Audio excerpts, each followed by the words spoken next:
La invención de los robots revolucionó el futuro de la humanidad. Gracias a las 3 leyes de la robótica, estas máquinas cumplieron un rol indispensable en la colonización de la galaxia, pero esto provocó tensiones entre los terrícolas y los espaciales. Mientras impedían un atentado contra la Tierra por parte del Dr. Kelden Amadiro, un espacial radicalizado, los robots R. Daniil Oliva y R. Griskar Reventloff propusieron la ley 0 de la robótica. Un robot no puede dañar a la humanidad o, por inacción, permitir que la humanidad sufra daño. Bajo esta premisa, Reventloff llegó a la conclusión de que la humanidad debía abandonar definitivamente la Tierra para así revitalizar su civilización. Es por eso que accionó el intensificador atómico de Amadiro, no para destruir el planeta, sino para ir envenenándolo poco a poco y así forzar la gran diáspora, una ola migratoria que llevó a la conquista de toda la Vía Láctea. Con este escenario inauguramos el segundo gran ciclo del universo ideado por Isaac Asimov, la serie del Imperio Galáctico,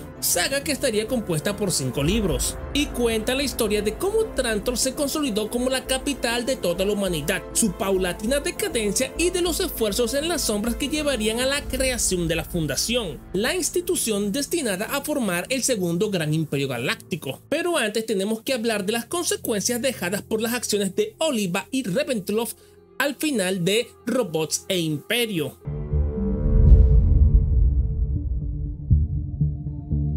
Tras la activación del intensificador nuclear, los robots se dividieron en 2 bandos. Los Griscardianos, liderados por Daniil Oliva, siguieron la nueva religión de la Ley 0, mientras que el otro bando, el de los Calvinianos, pensaban que esto era un ultraje a las 3 primeras leyes de la robótica. Adquirieron este nombre por la doctora Susan Calvin, la primer robopsicóloga de la historia y una de las más grandes estudiosas de las 3 leyes de la robótica, carrera que mencioné en el anterior video de esta cronología. La premisa de los calvinianos no era del todo desacertada si tomamos en cuenta que Griskar Reventloff sufrió un fallo catastrófico por culpa de las contradicciones entre la ley 0 de la robótica y las otras 3. Estas diferencias dogmáticas desencadenaron la guerra civil robótica, un conflicto que se mantuvo en la clandestinidad mientras que los humanos huían de la Tierra y que se extendería durante milenios. La gran diáspora fue apoyada por una flota de naves robots que operaban bajo programación aurorana. Tenían la misión de esparcirse por toda la galaxia como la vanguardia de los colonos para así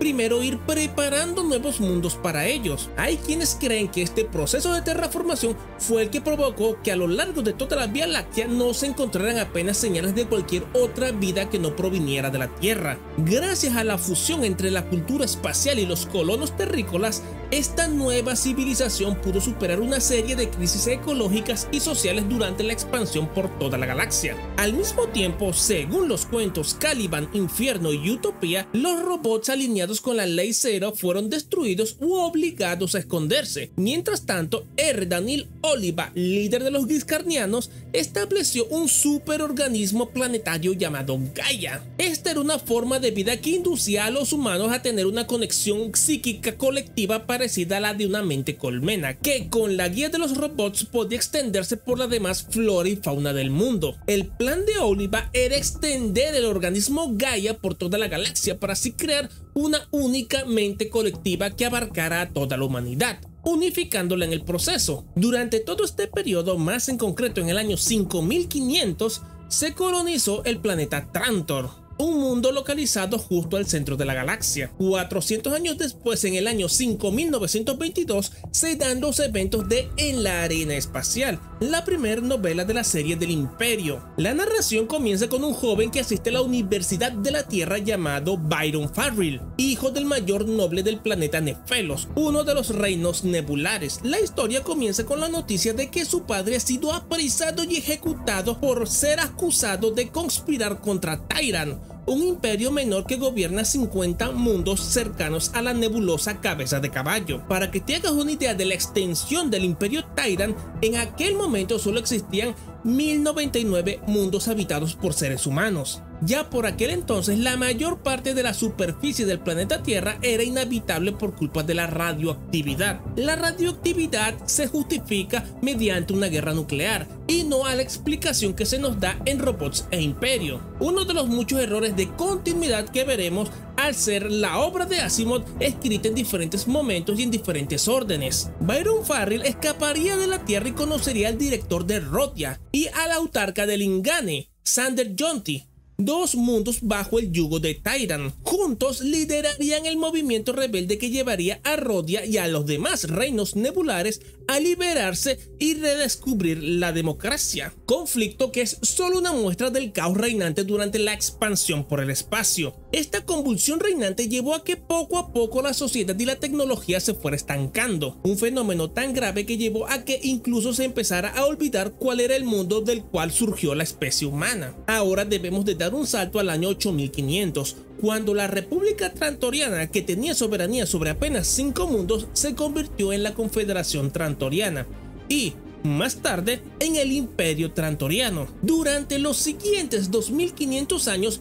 Trantor se fue expandiendo hasta abarcar la mitad de los mundos habitados por los seres humanos, crecimiento en parte conseguido gracias a la guía en las sombras de R. Daniel Oliva. Sería en el año 11.586 cuando Trantor se convertiría en el poder hegemónico en toda la galaxia, dando paso al siguiente gran momento dentro de esta cronología.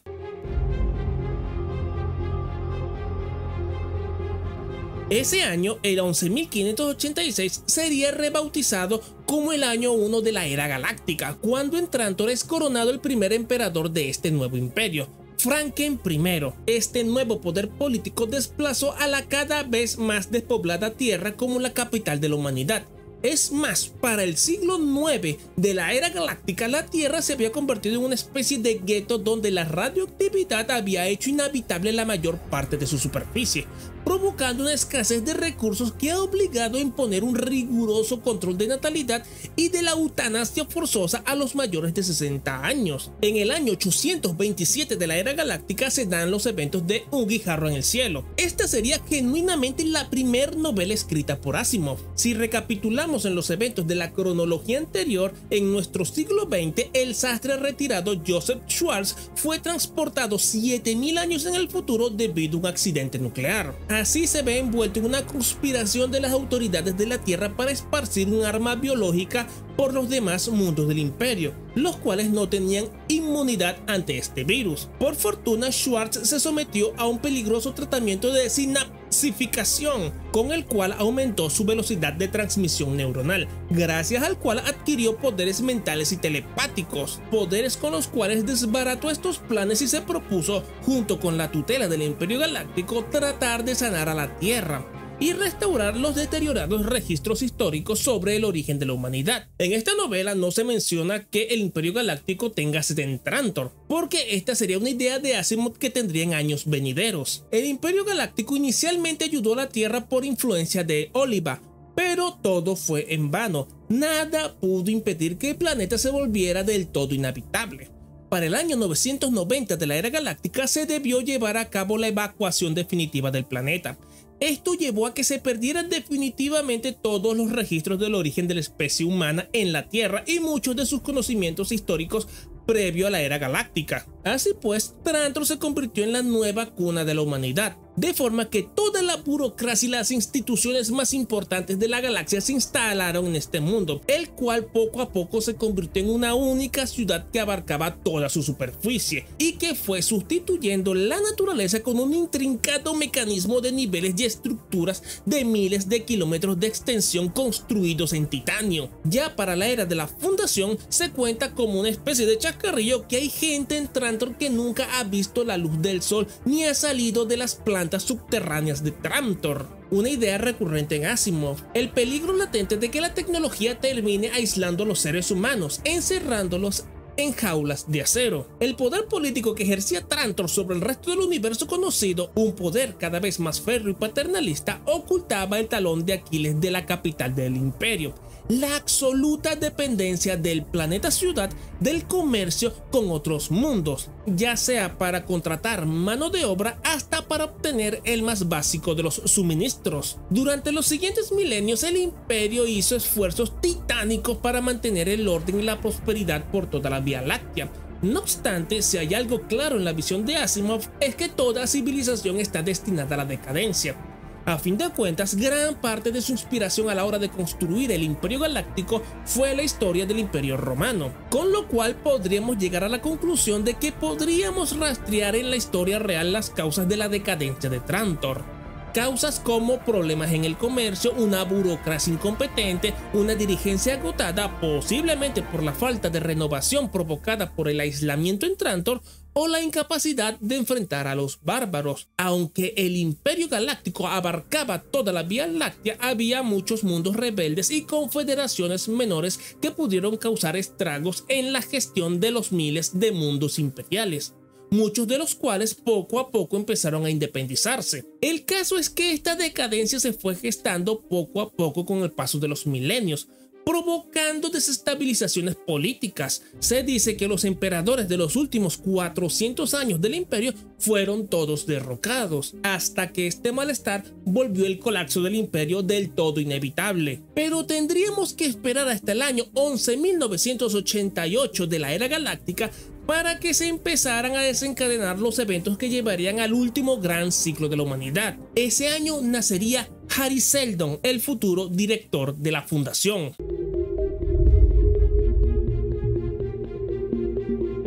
Aunque ya muchos eruditos habían empezado a hacer cálculos sobre una posible caída del imperio y Trantor había superado sus primeros brotes de caos, la opinión pública creía que el imperio estaba entrando más bien a una nueva era dorada. Esto fue suficiente para hacer entrar en acción a R. Daniel Oliva, el robot ya tan longevo que se había visto obligado a reemplazar su cerebro positrónico hasta en 5 ocasiones. Se dio cuenta de la desestabilización creciente en el imperio, y como la Ley Cero lo obligaba a intervenir, primero tomó el rol del jefe de Estado Mayor y luego el de primer ministro en Trantor.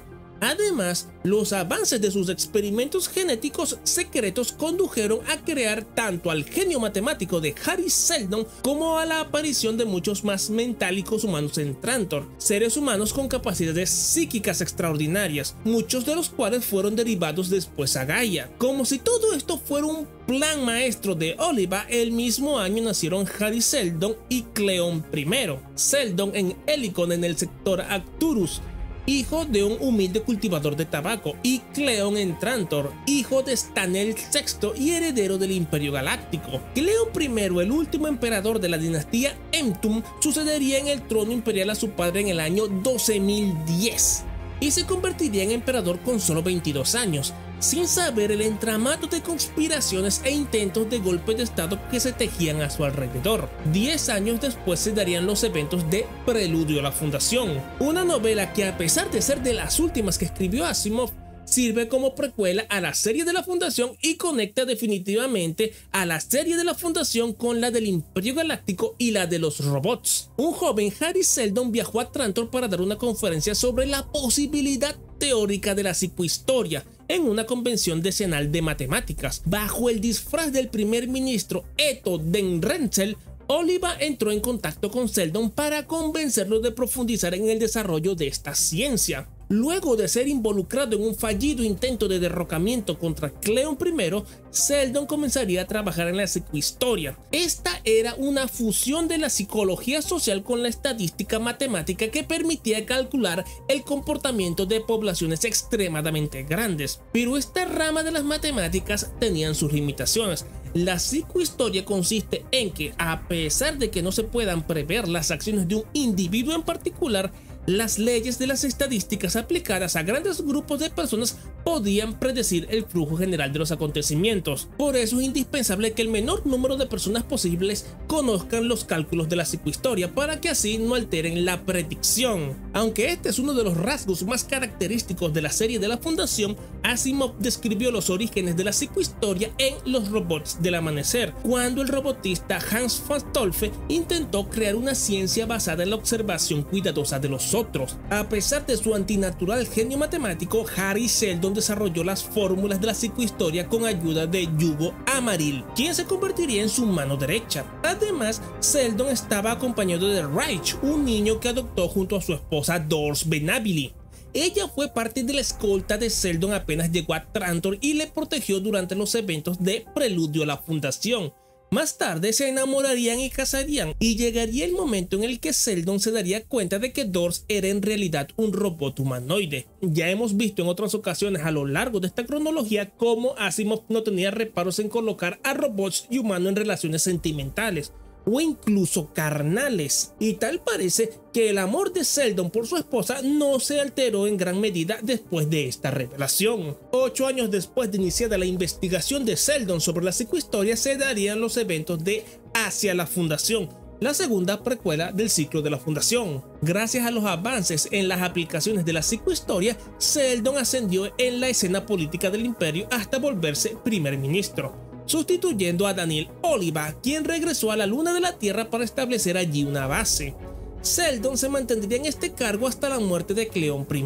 El emperador sería asesinado por uno de sus jardineros, y una junta militar tomaría el poder, lo cual llevaría a Sheldon a dimitir como primer ministro. De forma similar a como le ocurre al declive del imperio, Sheldon lo perdería todo en los años venideros. Su esposa moriría tras las sospechas de los militares de que se trataba de un robot, mientras que su hijo adoptivo Raich caería en la rebelión de Santani contra el imperio, al mismo tiempo que su nuera y su nieta se perdieron con la nave espacial que las transportaba.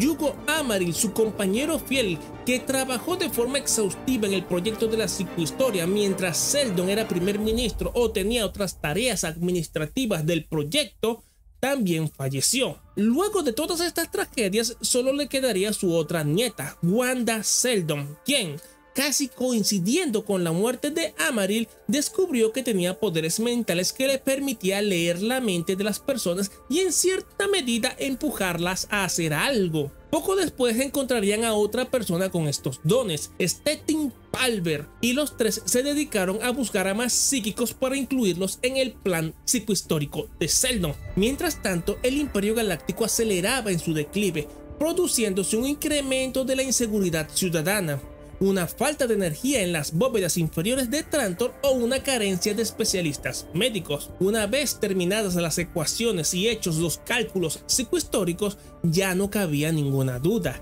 El Imperio Galáctico estaba a punto de desmoronarse, y la humanidad estaba condenada a vivir una edad oscura de 30.000 años, en el que perderían todo rastro de su civilización y de su conocimiento previo. Pero se podía acortar este periodo a solo 1 milenio si se actuaba con premura. Así que Sheldon guardó para sí el secreto de la psicohistoria y comenzó a elucubrar el plan más ambicioso de toda la historia de la humanidad, que desencadenaría con la creación de la Fundación. Pero esa es historia para otro video. Como este video ha sido más corto de lo previsto, voy a hacer un esfuerzo para sacar lo antes posible la tercera y última parte de esta cronología, la que abarca todo lo ocurrido durante la serie de la Fundación y, si da tiempo, el apocalipsis o final del mundo ideado por Asimov. Y te voy a decir una cosa, mientras más me entero del trasfondo de Asimov y de su universo, más me doy cuenta de los muchos, tremendamente gigantescos elementos que se copia Frank Herbert, creador de Dune, de Asimov. En este video menciono algunos cuantos, pero es que son muchísimos más. Casi que provoca hacer una segunda parte, pero bueno, eso dependerá de ti y si quieres verlo en futuros videos. Y sin más que decir, nos vemos. Chau chau.